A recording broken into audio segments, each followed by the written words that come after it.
I wasn't sure why I kept showing up at the little cafe tucked between the bookstore and the dry cleaners, the one with the peeling sign and the creaky floorboards. Maybe it was because she was there. Marianne. She moved with a confidence I couldn't quite place, the kind of self-possession that made everything around her feel both ordinary and electric at the same time.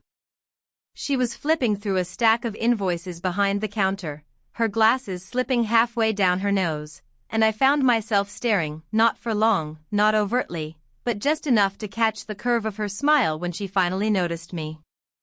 I'd come in to drop off the car I'd promised to fix, a clunker that had more patches than paint, but it felt like an excuse. I wanted to see her, hear her laugh, watch the way her fingers brushed the countertop as she counted change.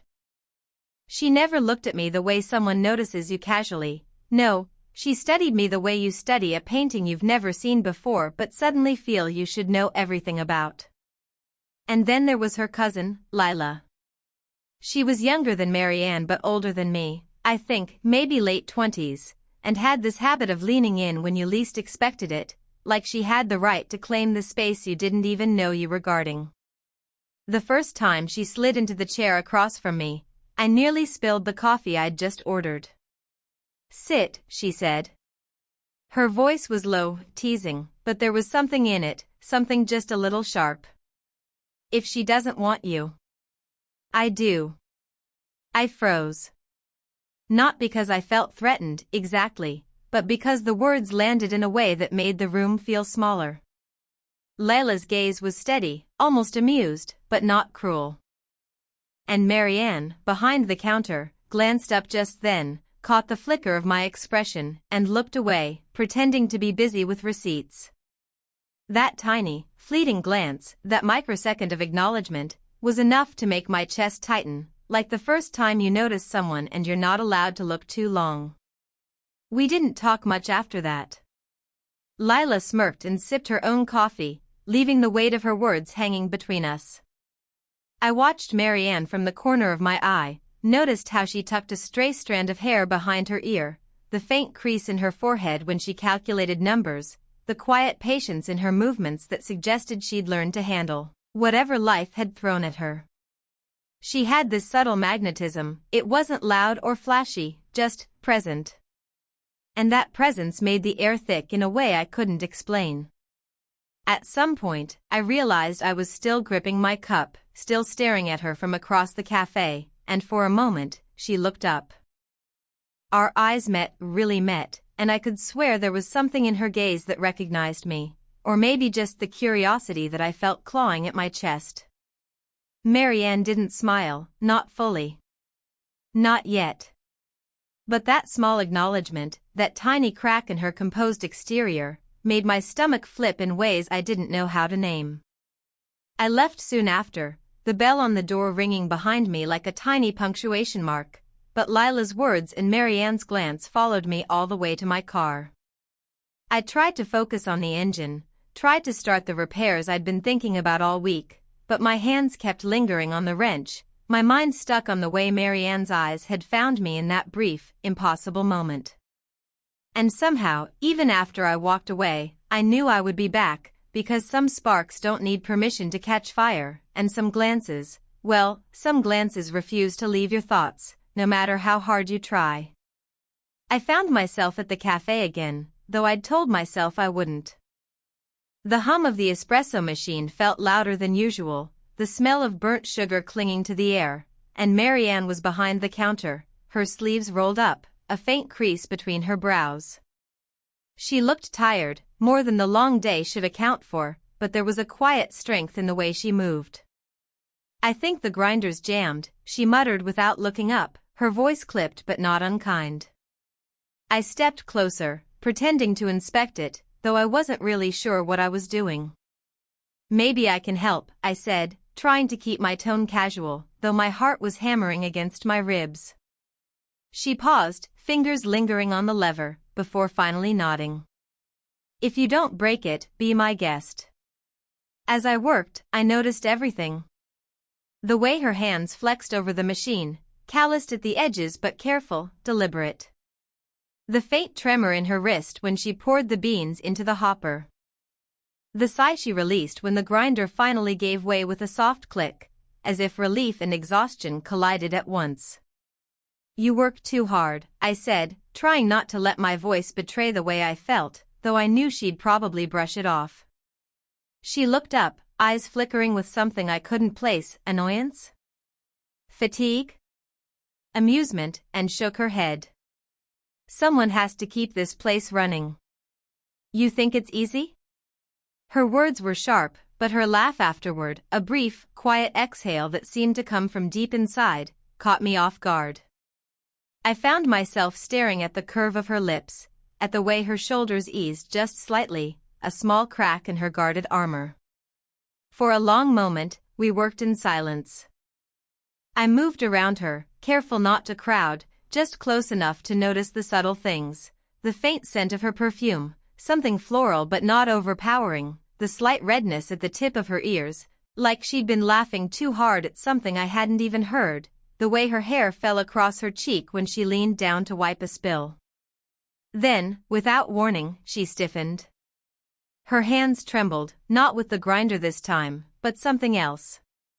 She bit her lip, glanced away, and muttered, I should have finished this before you came." It wasn't an apology, not exactly. It was a quiet admission, a glimpse behind the walls she carefully maintained. And I felt the pull of it, the kind that isn't loud or dramatic, but subtle, impossible to ignore. I didn't say anything. I just reached out to steady the grinder, brushing her fingers for a moment longer than necessary. She froze, eyes widening slightly, and then looked away again, cheeks flushed. Something unspoken passed between us in that brief contact. Something charged, tentative, and undeniably real. And when she finally turned to resume her work, I found myself watching her, tracing the lines of her hands and the tilt of her head, caught in a quiet gravity I couldn't escape. When I left later, the cafe felt smaller than before. Her presence lingered in the corners of my mind, and I realized I'd be back, not because of the coffee, or the grinder, or any reason that made sense, but because of her. And because, somehow, the distance between us had never felt more electric. The storm had caught me off guard. Rain pelted the windows of the cafe like someone was trying to hammer the world into submission, and inside, it was warm and dim, barely enough light to see the creases on Marianne's face as she leaned over the counter, sorting receipts. I was supposed to be leaving. I had work to finish on the car, deadlines to meet, and yet I found myself standing there, watching her. The way the light caught the strands of gray in her hair, the small tremor in her hand when she picked up a mug. Every detail that made her human was amplified tonight. "I didn't expect anyone else to show up in this weather," she said, her voice low, careful, almost conspiratorial. There was an edge to it, like she wanted to keep me here but didn't dare say so. I shuffled closer, I didn't either. "Guess we're both reckless." She didn't smile. Instead, she tilted her head, studying me in a way that made my stomach tighten. There was something in her gaze, curiosity, restraint, maybe a flicker of recognition that she knew exactly what I was feeling, even if I hadn't said it. We lingered in that quiet space, the storm outside punctuating the silence. I wanted to say something, anything, but the words wouldn't come. My fingers itched to brush against hers when she reached for a pen. Just a light touch, almost accidental, but my mind kept replaying the possibilities, the what-ifs. Then her phone buzzed. She glanced at it, brow furrowed. The screen showed a name I didn't recognize. She hesitated, and I caught a flicker of tension in her shoulders, a small pause that said more than words ever could. I looked away, unwilling to intrude, but the shift pulled at the fragile closeness that had formed between us in the last half hour. I reminded myself, she's Marianne. She's untouchable in ways that don't need explanation. And yet, when she moved to wipe a spill near my arm, the heat from her hand brushed my own. I froze. We both froze. The air between us was heavy with something we hadn't named, but the electricity was undeniable. "Are you okay?" I asked, though I knew she could feel the tremor in my voice. She nodded quickly, eyes darting away. "Yeah, just tired, that's all." I wanted to argue, to press, to reach out and close the tiny distance between us. But some invisible line kept me still, my hands hovering over the counter like I might break her if I moved too fast. The storm outside intensified, rain streaking the windows, and I swallowed hard. One glance, one small shift closer, and I could feel the line between restraint and surrender thinning. I wanted, if needed, to cross it, but didn't. Not yet.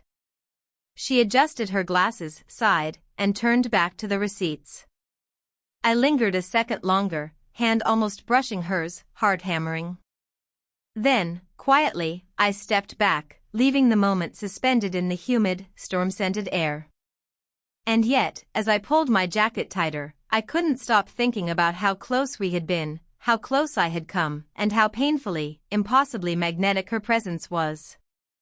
The cafe was empty, the rain finally letting up outside, leaving the street slick and shimmering. Marianne and I sat opposite each other at a small table near the window, two steaming mugs between us that neither of us really touched. The silence stretched longer than it should have, but neither of us moved to fill it. I don't understand," I said finally, my voice low, hesitant. I hated how small I sounded, but the words felt necessary, even if they sounded clumsy. She didn't answer at once. She just stared out at the street, tracing droplets on the glass with her fingertip. When she spoke, it was soft, almost a whisper, but it cut deeper than anything else could. "Do you?" Her question wasn't accusatory, not exactly. It was something heavier, something that held the weight of months I hadn't even realized I'd been carrying. I leaned forward, hands resting on the table, trying to make sense of the pull I felt toward her, the way every glance, every laugh, every accidental touch had been piling into something I couldn't name. I don't know," I admitted. My words caught in my throat. "I feel like I'm always waiting. And maybe you don't even know it." She finally turned her gaze toward me, and I froze. The quiet intensity in her eyes made my chest ache. It wasn't desire, exactly. It was something more complicated, awareness, regret, maybe guilt, but it made me feel like I'd been seen in a way no one else had ever noticed. "You're younger than me," she said, and it wasn't a warning. It was a statement, factual, almost brittle. I can't promise anything that makes sense. You need to understand that." "I understand," I said too quickly, because understanding was easier than admitting how much I wanted to step closer, to close the space between us. "But I can't pretend I don't feel this. I can't ignore it." Her hand twitched slightly near her cup, the faintest movement, and I noticed it like a flare in the dark. She sighed and looked down, lips pressed together, jaw tight. For a moment, it felt like time itself had paused, like the air between us had thickened, solid enough to cut with a knife. "I don't know what this is," she said finally, the words trembling despite her composure. "And maybe it doesn't even matter. But I feel it too, don't I?" I nodded, my throat tight, eyes locked on hers. Everything I'd been holding back, all the stolen glances, the silent longing, the small obsession I couldn't name, it all surged up at once. She swallowed hard, and for a second, I thought she might reach for me, say something else, do something to close the distance. But she didn't. Instead, she looked away, voice barely audible. "Some things can't be fixed. Not without breaking someone." Her words hung in the air between us, heavy, devastating, final, and yet fragile, like a glass teetering on the edge of the counter. And in that silence, I realized how much I already feared losing her, even if we had never fully had each other. I didn't expect her to mention it, not tonight, not while we were stacking boxes in the back of the cafe for the inventory audit. The fluorescent lights made everything feel harsh and artificial, but Marianne moved with that same quiet grace, focused yet distracted. "I haven't told anyone this in years," she said, her voice almost lost in the shuffle of papers and cardboard. She paused, as if weighing whether to keep going. "Then, I used to come here, well, not this cafe, but this block, every day. Waiting. Waiting for someone who never came back."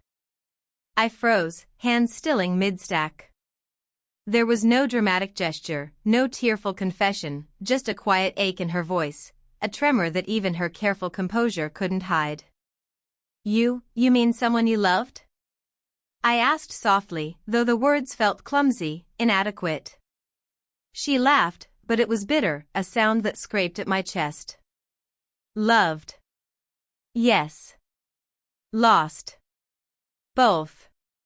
She bit the inside of her cheek and turned to the window, staring out at the dim streetlights. He died. Just gone. And I waited.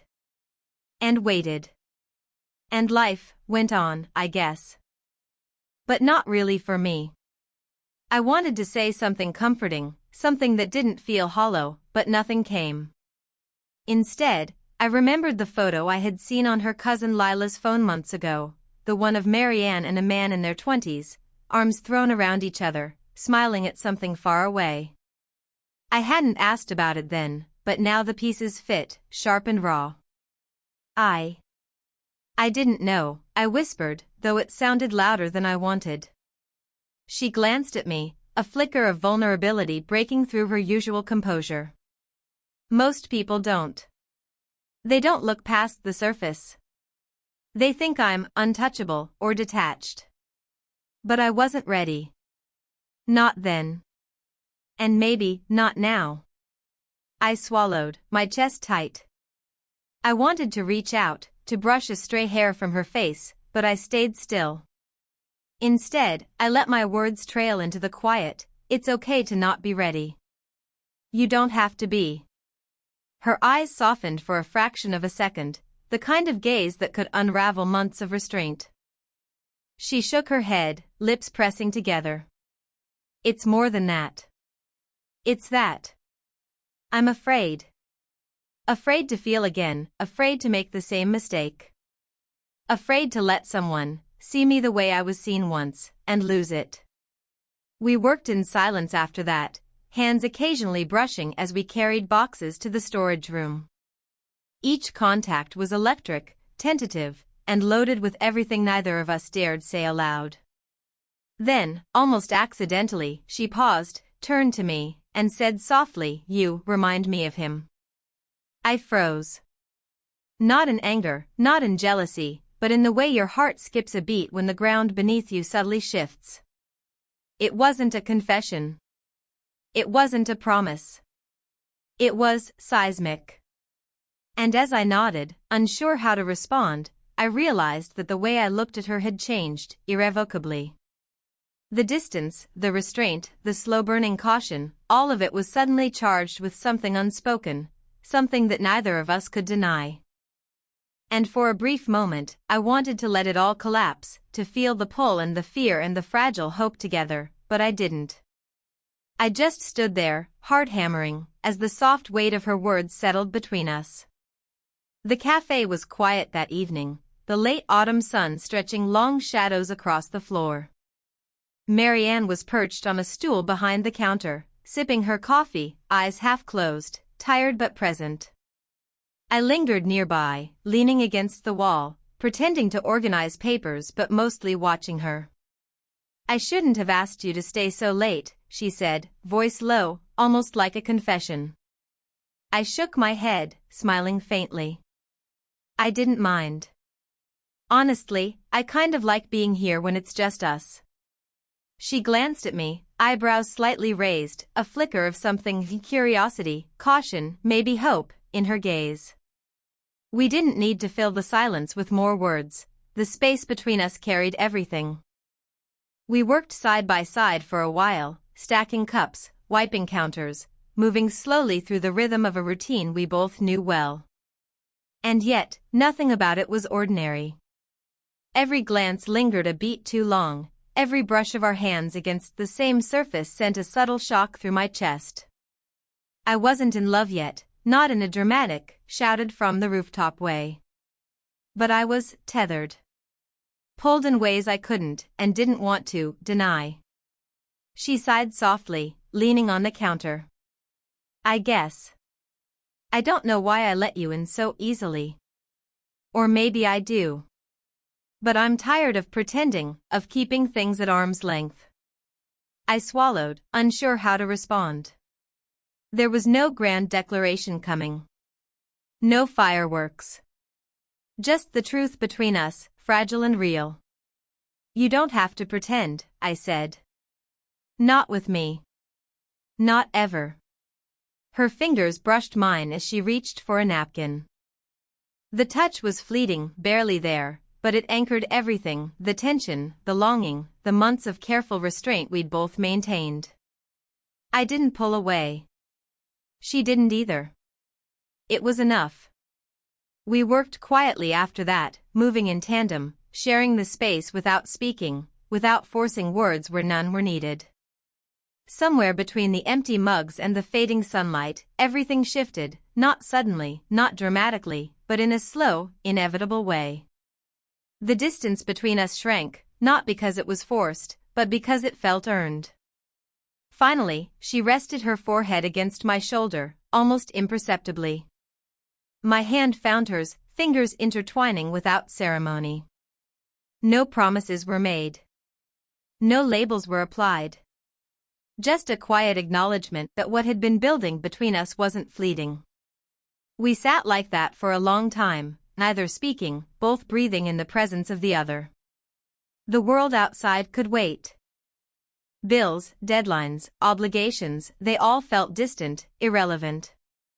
Because for the first time in a long while, I didn't feel the need to chase her attention, or hide mine. And in that unspoken understanding, in the soft press of her hand in mine, I realized something simple and terrifying and wonderful: we were no longer holding back. Not because we had to. But because it was right, here and now, in the quiet, in the small, human details that mattered more than any grand gesture ever could. And as the last light faded outside, I let myself simply be there, with her, with us, knowing that this was enough. I think about that autumn more often than I should. Not every day, not like an obsession, but in quiet moments, sitting in traffic, making coffee, waiting for the train. It wasn't a whirlwind romance, the kind movies try to sell you, and it wasn't easy. But it was ours, in every quiet, careful, imperfect way. Marianne, she didn't change overnight, and I didn't either. She still carried the weight of her past, the heartbreaks that shaped her, the self-imposed walls that kept the world at bay. But I saw her differently now, not just the confident, composed woman who could handle anything, but the woman who could also pause, hesitate, let someone in, even if just a little. And in letting me in, she taught me something I hadn't expected: love doesn't always shout. Sometimes it lingers, soft and insistent, in the spaces you don't even notice until you stop and breathe. For me, I learned patience in ways I never imagined. I learned how to observe, how to wait, how to sit beside someone and simply exist without forcing the connection to be anything other than what it was. I learned that desire isn't always about fulfillment, it's about noticing the little things: the tilt of her head, the way she laughs quietly at a bad joke, the faint scent of her perfume after a long day. And more than anything, I learned that vulnerability isn't weakness, it's the doorway to intimacy that actually matters. We didn't have fireworks or grand declarations. No dramatic gestures that scream, "Look at us." What we had was slow, earned, and deeply human. A hand brushed against another hand. A forehead rested on a shoulder. Long silences that said more than words ever could. Moments like that have a weight you can't measure, but you carry it in your chest anyway, and it becomes part of who you are. Looking back, I realize how much changed, not because we forced it, but because we let it unfold. She softened where she had been guarded, I steadied where I had been impulsive. The lines between us shifted imperceptibly until one day, it was undeniable, we belonged in the same small orbit, not as perfect lovers, not as saviors for each other, but as humans who had decided to be present, fully, together. And now, years later, I think about the quiet gravity of her gaze, the subtle electricity of a touch, the patience and courage it took for both of us to cross the invisible line we had been dancing around. Those little, fleeting moments, so fragile, so tentative, became the foundation of something lasting, something real. Sometimes, when I catch myself lost in thought, I smile. Not because everything was perfect, but because everything that mattered, the quiet, the small gestures, the shared understanding, was enough. And in the end, it always is. If this story made you feel something, let me know in the comments. Would you want more stories like this?